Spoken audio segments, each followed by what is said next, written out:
Duas casas noturnas foram interditadas por órgãos municipais na manhã desta segunda-feira, 28 de janeiro, por infringirem normas de segurança. A ação foi determinada após a tragédia que chocou o país na madrugada de domingo, quando um incêndio numa boate em Santa Maria, no Rio Grande do Sul, deixou 231 mortos e mais de 100 feridos. A fiscalização contou com o reforço das SEMAS, Implurb, Vigilância Sanitária, Defesa Civil e Corpo de Bombeiros. Vamos fiscalizar as 6 regiões da cidade, as 6 zonas da cidade, de forma simultânea, com todos os organismos aqui presentes. O Porão do Alemão, localizado na zona centro-oeste, foi notificado por conta do habite atrasado e da falta de isolamento acústico. A casa terá o prazo de 48 horas para se regularizar conforme as orientações recebidas na visita. Já o All Night Pub e o República Real, ambos na zona centro-sul da capital, foram interditados por apresentarem diversas irregularidades, como falta de documentações, extintores vencidos e mal posicionados, deficiência nos hidrantes, falta de sinalizadores e saídas de emergência. Quando isso não acontece,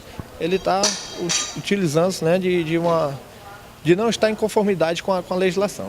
Apesar da interdição, a representante do República Real, Fefa Cacheado, aprovou a iniciativa das autoridades. É necessário, para que não aconteça o que aconteceu lá, identificar todas as casas, todos os pontos que tem aglomeração de pessoas. Então são órgãos importantes que a gente trabalha com o público, não tem jeito, é muita responsabilidade. A operação continuará até a próxima sexta, 2 de fevereiro, quando será apresentado um relatório com o balanço geral da fiscalização.